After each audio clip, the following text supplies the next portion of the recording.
अस्सलाम वालेकुम व्यूवर्स, तव्हां ॾिसी रहिया आहियो शबाना नवाज़ ऑफिशियल यूट्यूब चैनल। मां आहियां ख़लीक फयाज़।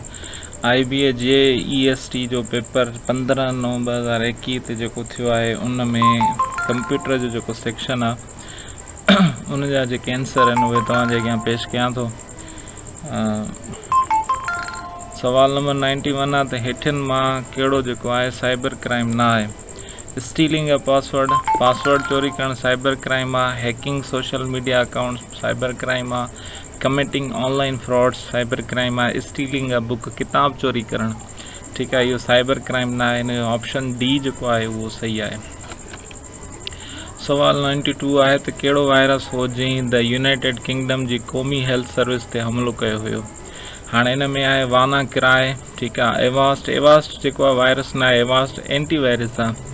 आई लव यू जेको सी जो ऑप्शन आहे इहो वायरस रहियो आहे, ठीकु आहे। एंड सिक्योर यू, ठीकु आहे। इन में जेको सही जवाबु आहे उहो आहे वाना क्राए। सवाल नंबर 93 आहे हेठियुनि मां कहिड़ो एंटीवायरस न आहे? हाणे हिन में एंटीवायरस लिखियल आहिनि, उन्हनि मां हिकिड़ो जेको आहे उहो एंटीवायरस न हूंदो। नॉर्टन एंटीवायरस आहे, मैकाफी एंटीवायरस आहे, एवास्ट एंटीवायरस आहे। असांजी जेके स्लाइड्स आहिनि न उन में इहे क्वेश्चन जो ज़िक्र थियल आहे, ठीकु आहे। ऐं क्रोम बेसिकली जेको आहे उहो ब्राउज़र आहे। सवाल नंबर 94 आहे त MS वर्ड 2020 में सॉफ्टवेयर खुदकारी सॉफ्टवेयर MS वर्ड जे सॉफ्टवेयर जे अंदरि खुदकार तरीक़े सां कंहिं बि डॉक्यूमेंट जो ख़ाल तख़लीक़ करण जी सलाहियत रखे थो। माना MS वर्ड जी जेका डॉक्यूमेंट जो सॉफ्टवेयर आहे MS वर्ड, उन डॉक्यूमेंट जे अंदरि कहिड़ी शइ आहे जेका ऑटोमेटिकली क्रिएट थिए थी, ठीकु आहे। टेबल ऑफ कंटेंट्स आहे, टेबल ऑफ कॉन्टेक्स्ट आहे, टेबल ऑफ कमांड्स आहे, टेबल ऑफ कंसर्न्स आहे। त हाणे हिन जो सही जवाबु जेको आहे उहो आहे टेबल ऑफ कंटेंट, जंहिंखे असां इंडेक्स चवंदा आहियूं, सिटा चवंदा आहियूं सिंधी में। फ़हिरिस्त हूंदी आहे किताब जे अंदरि, या ऑटोमेटिकली न रुगो 20 में आहे बल्कि जेका पोयां वर्जन्स बि आहिनि उन्हनि सभिनी में बि ऑटोमेटिकली क्रिएट थींदी आहे। ऑप्शन ए जेको आहे उहो सही आंसर आहे। सॉर्टिंग माना सीक्वेंस में आणणु, सॉर्टिंग डेटा खे मुख़्तलिफ़ ख़ाल जी बुनियाद ते तरतीब ॾियणु या उन तरतीब खे तब्दील करण जो हिकु तरीक़ो आहे, ठीकु आहे। हाणे लैंग्वेजिस जेको आहे न, लैंग्वेजिस जे बेसिस ते सॉर्टिंग न थींदी आहे। सिंधी तरीक़ो अलॻि आहे, इंग्लिश अलॻि आहे, ठीकु आहे। डेसिमल पॉइंट्स जे हवाले सां बि सॉर्टिंग न थींदी आहे।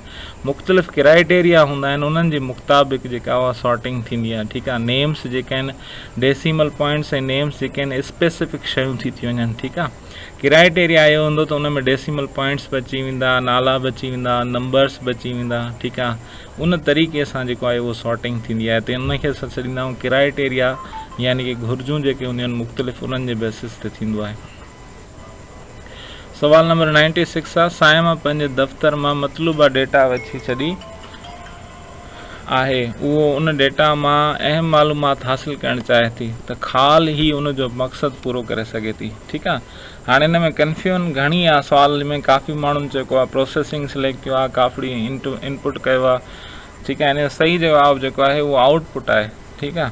असां का बि शइ ॾींदासीं उहा प्रोसेस थींदी, प्रोसेस खां बाद में ई असांखे मालूमात मिलंदी, ठीकु आहे। हिकिड़ो मिसाल साइड में ॾिनो आहे, असां को सामान ॾियूं था उनखे बेक कयूं था, बेक करण खां पोइ असांखे केक जेको आहे मिले थो एज़ अ आउटपुट। ईअं डेटा ॾींदा आहियूं CPU खे, CPU उनखे प्रोसेस कंदो आहे, प्रोसेस करण खां बाद में असांखे इंफॉर्मेशन मिलंदी आहे, ठीकु आहे। आउटपुट जेको आहे हिन जो सही जवाबु आहे। वधीक IBA वारनि जी मर्ज़ी आहे त ॾिसूं छा था चवनि।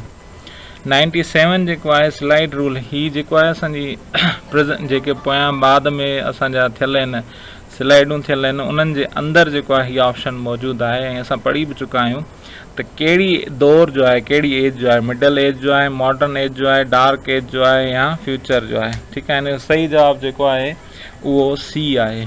सवाल नंबर 98 ख़ाल असेंबली लैंग्वेज जे प्रोग्राम खे तब्दील कंदो आहे मशीन लैंग्वेज में, त जीअं कंप्यूटर उन्हनि हिदायतुनि ते कमु करे सघे, ठीकु आहे। असेंबलर हूंदो आहे जेको असेंबली लैंग्वेज खे कन्वर्ट कंदो आहे मशीन लैंग्वेज में। ट्रांसलेटर बि न आहे, कंपाइलर बि न आहे, एप्लीकेशन सॉफ्टवेयर बि न आहे। सवाल नंबर 99 आहे रोशनी, अच्छा हू जेको सुवालु आहे हीअ असांजी स्लाइड्स मां बि आयो आहे, ठीकु आहे। स्लाइड्स में अथव, तव्हां ॾिसंदो उन्हनि खे, ठीकु आहे। 99 जेका हुआ उहो रोशनी छा जो मिसाल आहे? हीअ बि असांजी स्लाइड्स मां जेको आहे तव्हांजो आंसर आहे। डिजिटल सिग्नल जो, एनालॉग सिग्नल जो, हाइब्रिड सिग्नल जो, नॉइज़ सिग्नल जो, ठीकु आहे। हाणे डिजिटल सिग्नल में रोशनी नथी अचे, 1 ऐं 0 हूंदो आहे। एनालॉग सिग्नल में असां चवंदा आहियूं, ठीकु आहे, हीअ रोशनी अची थी वञे। हाइब्रिड सिग्नल कॉम्बिनेशन आहे एनालॉग ऐं डिजिटल जो। नॉइज़ सिग्नल जेको आहे न हूंदो आहे, ठीकु आहे। इन तरीक़े सां माना ही असांजा ऑप्शन बी जेको आहे उहो सही आहे। सुवाल नंबर 100 आहे MS वर्ड में 2020 में डिफॉल्ट लैंग्वेज तब्दील करण लाइ फाइल मेन्यू में वञी करे खाल खे सिलेक्ट कंदासीं। ठीकु आहे, ओपन फाइल खोलण लाइ हूंदो आहे, सेव फाइल खे सेव करण लाइ हूंदो आहे ऑप्शन एडवांस। एडवांस छा हूंदो आहे त ऑप्शन में वञी करे असां एडवांस में वेंदा आहियूं। ठीकु आहे, त लैंग्वेज जो जेको ऑप्शन आहे उहो सी आहे। ठीकु आहे, चैनल सब्सक्राइब कंदा ऐं इंशाल्लाह वरी गॾु आहियूं जेसिताईं रिज़ल्ट्स तव्हांजो अचनि थियूं पियूं। दुआनि में यादि कंदा। अल्लाह हाफ़िज़। थैंक